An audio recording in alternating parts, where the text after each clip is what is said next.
Hi.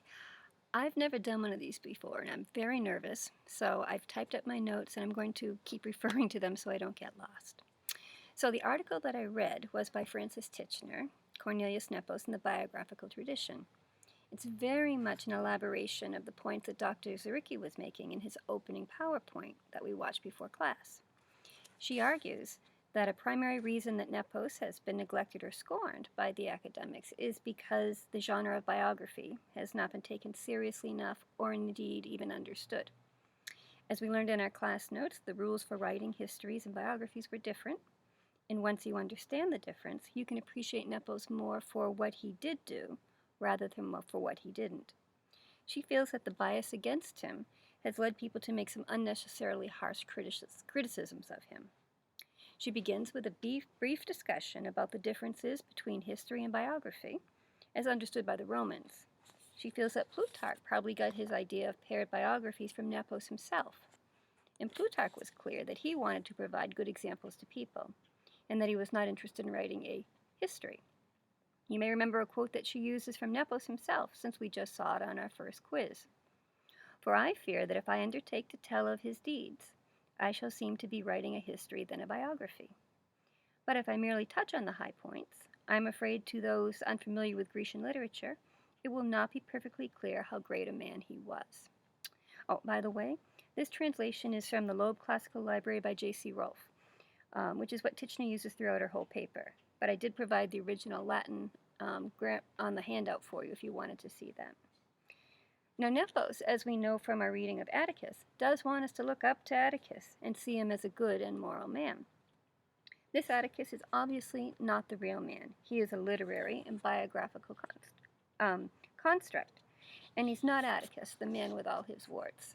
Now, that's hard for us, especially people like me who are fans of modern biographies, where we like to see the good, the bad, and the ugly all together of one person set forth. But this was not how the first biographers wrote. The focus on life and habits rather than their deeds is what makes them biographies. And as Titchener says, the defining element of ancient biography is that the subject is being illuminated to provide an example for the reader. She goes on to briefly discuss the attacks on Nepos' lack of accuracy and the belief that he did not use primary resources.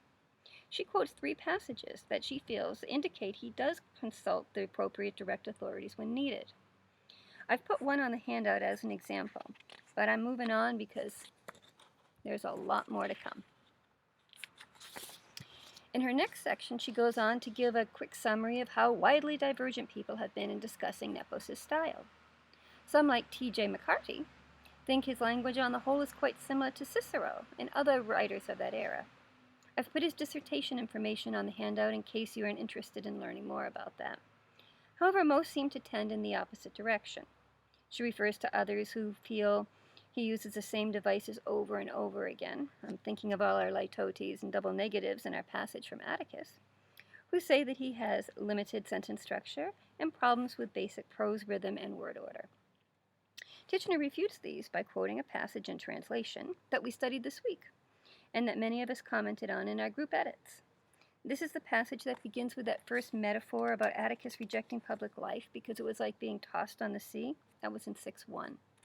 She then summarizes the chapters about prescriptions, Atticus helping his friends in need, and then his and his friend's Canis' pardon by Antony, which ends with the other metaphor about praising the pilot who saves his ship in a storm, and showing Atticus to be someone who goes through storms of his own into his own port. She argues that this extended metaphor actually acts as a framing device about Atticus' involvement in public affairs. She thinks that this is an example of his efforts to write in an elegant style, and that it wasn't too bad. Not Cicero, but not too bad. The last half of her paper is more or less dedicated to refuting the 1982 Nepos article by Nicholas Horsfall in the Cambridge History of Classical Literature.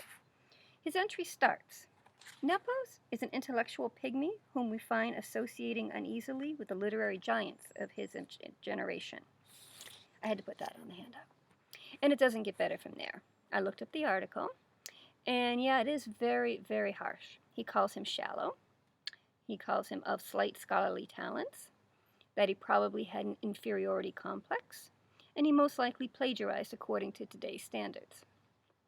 Horsfall also said that the only reason he is important today is because he survived as the earliest Latin biographer, and why he is read today by students is only because his Cato and Atticus have a morality and simplicity, but not much historical value or stylistic merit. He does say a few not mean things about him, but they are pretty minor. As Dr. Zarecki said in one of the comments on our group translation, Horsfall definitely has a low opinion of Nepos.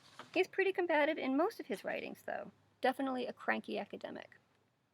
Titchener spends a lot of energy in rebutting Horsfall's opinion and how he's too rough on poor Nepos. I could give multiple examples, but what interested me the most was a small footnote on the bottom of page 92 of my article, and I quote, which is on your handout. To be fair to Horsfall, in the subsequent selection, he acknowledges that this description attracted a great deal of amused opprobrium, but he does not back off from his intellectual position. In the preface to selection, he says that time has brought caution and revision, but several lines later adds that careful inquiry has, however, also revealed follies and vices hitherto unsuspected.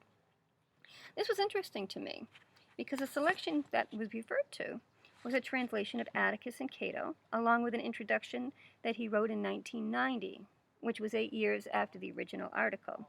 This book is out of print, and I was unable to get a hold of the copy in the limited time I had. But I did find references to it in the article that Kevin Perry is preparing on the critical approaches to Nepos. This author, and I'm not even going to try to pronounce her name, it starts with a P, you'll find it on the sheet, says that Horsfall's introduction was fundamental in illuminating Nepos' themes, sources, philosophical views, and political leanings, and was used by others to draw on for their analyses. The reason I mention this is because most of Titchener's gripes with Horsfall in the article refer to the earlier one that he wrote, and not to any rethinking he may have done about him in his subsequent selections. Now, granted, the Cambridge piece certainly is far more accessible and usable than an out-of-print book, but it seemed to me that she was choosing the more extreme version so she could knock it down farther. Finally, after Titchener has expended a great deal of energy on the Cambridge article and grumpy Mr. Horsfall, she returns to her original point about the difference between history and biography. She feels that people take history more seriously, but biography is not taken seriously since it focuses on individuals and is therefore less important. So, in summary, her thesis fits in very well with our class discussion on understanding Nepos within the genre of Roman biography. I think her argument against Horsfall is a little personal, even though she says in her notes this is not intended as an ad hominem attack. And then after taking over 10 pages for her defense of Nepos, she concludes that he is unexciting but competent. So much for that, and so much for my report. Thank you.